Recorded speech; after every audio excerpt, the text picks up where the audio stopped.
चिड़िया का पति दाना लेने जंगल गया हुआ था। राणा चिड़िया की सास हर समय उससे लड़ाई करती रहती थी। बहू कहाँ हो, सुनती भी हो, जल्दी से मेरे लिए एक कप गरम गरम चाय बना कर लाओ। राणा चिड़िया अपनी सास के लिए चाय लेकर आती है। छी छी, ये भी कोई चाय है, तुम ही पियो इसे। राणा चिड़िया की सास गरम गरम चाय अपनी बहू पर गिरा देती है। माँ जी, ये आपने क्या किया? आपने तो मेरा पंखी जला दिया। चाय में थोड़ा मीठा कम होना भी कोई पाप है क्या?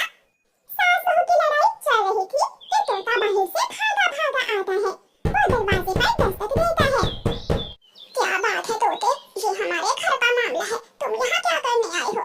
मैं तो आपको बताने आया हूँ कि आपके बेटे को एक शिकारी ने मार दिया है। ये सुनकर राणा चिड़िया की सास दुखी हो जाती है। वो रोती हुई घर आती है। मनहूस, जब से तू मेरे घर में आई है, दुख ही दुख मिले हैं मुझे। तुम्हारी वजह से मेरा बेटा मर गया। अपने पति के मरने की खबर सुनकर राणा चिड़िया के पांव तले से जमीन निकल जाती है। माँ जी, ये क्या कह रही हो तुम? तोता बता कर गया है, तुमने मेरे बेटे को मीठा फल लेने इंसानों की बस्ती की तरफ भेजा था। दादा दादा, मगर मीठा फल तो पापा से मैंने मांगा था। चुप कर जाओ मेरी बेटी, चुप कर जाओ। अभी राणा चिड़िया के पति को गुजरे हुए 2 दिन ही हुए थे जब राणा चिड़िया दाना लेकर घर आती है तो उसका सामान घर के बाहर पड़ा था। बच्चे सामान के पास बैठे हुए थे। मम्मा मम्मा, तोतों ने सामान घर से बाहर फेंक दिया है और हमें भी घर से निकाल दिया है। सासू माँ ने ऐसा क्यों किया? मैं पूछती हूँ सासू माँ से। सासू माँ, दरवाजा खोले, मैं दाना लेकर आ गई हूँ। खिड़की से उसकी सास बोलती है, आज से इस घर के दरवाजे तुम्हारे लिए बंद हैं। जहाँ जी करता है जाओ। अब मुझसे तुम्हारा और तुम्हारे इन बच्चों का पेट नहीं भरा होगा। कृपया करें माँ जी, मैं इन छोटे छोटे बच्चों को लेकर कहाँ जाऊंगी? मैं दाना टमाटर ले आऊंगी, आपका भी और अपने बच्चों का भी। मेरा बेटा ही ना रहा तो मेरा तुमसे क्या रिश्ता? जाओ जाओ, भाग जाओ यहाँ से। तुम्हारा सामान मैंने घर से बाहर रख दिया है। उठाकर वहाँ से चली जाती है। बहुत विनती करती है। बच्चों को पानी पिलाने के लिए मम्मा चिड़िया नदी किनारे रुकती है। मम्मा, अब हम कहाँ जाएंगे? हमारा तो कोई घर नहीं है। मम्मा, क्या हम बिना घर के पेड़ों पर ही रहेंगे? मैं अपने बच्चों के लिए नया घर बनाऊंगी जहाँ मेरे बच्चे सुरक्षित और खुश रहेंगे। वो फिर से उड़ते हैं। जंगल की दूसरी ओर झरने के पास मम्मा चिड़िया को एक अंगूर की बेल नजर आती है। मम्मा चिड़िया उस अंगूर की बेल पर अपना घोंसला बनाने का फैसला करती है। बच्चों, मैं घोंसला बनाने के लिए टिंके जमा करती हूँ, तब तक आप इस बेल से अंगूर तोड़कर खा लो। मम्मा चिड़िया टिंके लेने चली जाती है। बच्चों, क्या तुम मुझसे दोस्ती करोगे? मेरा कोई दोस्त नहीं है। क्या आप बात कर सकती हो? क्या आप चमत्कारी अंगूरों की बेल हो? हाँ, मैं एक चमत्कारी अंगूरों की बेल हूँ। हम आज से दोस्ती करेंगे जरूर। पहले हमें एक सुंदर सा घर बना कर दो। अंगूर की वो बेल पलक झपकते ही अपनी एक शाख पर एक छोटा सा सुंदर सा घर बना देती है। बच्चे पेट भरकर अंगूर खाते हैं और घर के अंदर जाकर सो जाते हैं।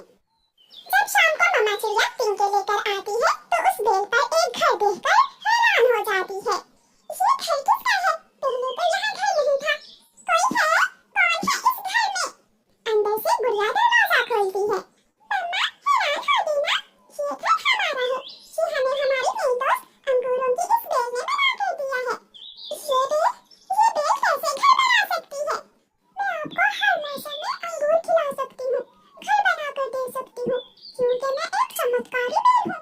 ये बच्चे मेरे दोस्त हैं और मैं अपने दोस्तों के लिए कुछ भी कर सकती हूँ। मम्मा चिड़िया खुशी खुशी घर के अंदर चली जाती है।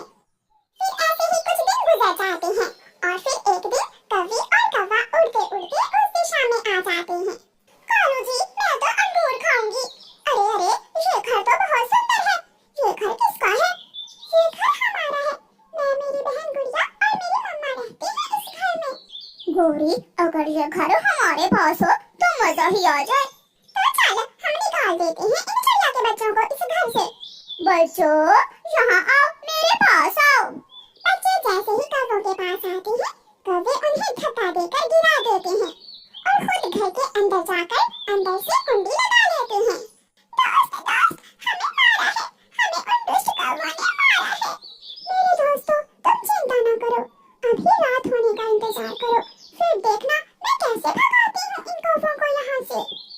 चिड़िया भी आ जाती है। बच्चों, आप यहाँ क्यों बैठे हुए हो? मम्मा मम्मा, हमारे घर पर तो कौवा ने कब्जा कर लिया है। मगर आप चिंता न करें, हमारी दोस्त रात को इन्हें घर से बाहर निकाल देगी। रात हो जाती है, अंगूर की बेल की एक शाख खिड़की के रास्ते घर में जाती है और कौवों को गर्दन से पकड़कर बाहर खींच लाती है। मेरे दोस्त अपने घर में जा सकते हैं। मुझे छोड़ो बेल जी, मुझे छोड़ दो। मुझे भी छोड़ दो, हम फिर दोबारा यहाँ नजर भी नहीं आएंगे। फिर अंगूरों की बेल कौवे और कौवी को दूर फेंक देती है और कौवे उठकर वहाँ से भाग जाते हैं। फिर वो अंगूर को हौसले लग जाते हैं। कौवे और कौवी को मिली सजा हमारे घर पर कब्जा करने की। बरसात का मौसम शुरू हो जाता है। बारिश बहुत तेज थी, इतनी तेज कि जंगल के सभी पक्षियों के घर टूटकर गिर जाते हैं। उसी बारिश में रानू चिड़िया की सास का घर भी टूटकर गिर जाता है। बच्चों, आप घर में बैठो और मैं आपकी दादों को देखकर आती हूँ कि वो किस हाल में है। कहीं बारिश में उनका घर भी टूट तो नहीं गया। मम्मा मम्मा, देखिए मेरी दोस्त मेरे लिए छाता लेके जाए, आप भीग जाएंगी। लाल, नीला, पीला सब रंग के छाते हैं मेरे पास, मगर मैं अपनी दोस्त को दूंगी लाल छाता। फिर गुड़िया और कुकू की मम्मा लाल रंग का छाता लेकर अपनी सास को देखने जाती है। सासू माँ का घर तो टूट गया है। रानू चिड़िया बहुत मुश्किल से अपनी सास को दरवाजे के नीचे से बाहर निकालती है। मेरा पाँव टूट गया है। पाँची, आप मेरे साथ चलें, मेरे पास घर भी है और खाने को मीठे अंगूर भी। फिर रानू चिड़िया अपनी सास को अपने साथ ले जाती है। सास अपनी बहू से शर्मिंदा जरूर थी, मगर वो अंगूर तो ऐसे खा रही थी जैसे पहली बार देखे हों। गर्मियों के मौसम में कोई पक्षी नदी के पास ठंडी छांव में बैठा हुआ था, कोई ताजा हवा लेने के लिए घने जंगल में। कौवा और कौवी तो अमीर कौवे थे, वो अपने घर में ठंडी ठंडी एयर कूलर की हवा में बैठे हुए थे। कालू, जिसे देखो गर्मी गर्मी, जंगल में क्या गर्मी का मौसम आ गया है? तुम एयर कूलर की ठंडी हवा में बैठी हुई हो, तुम्हें क्या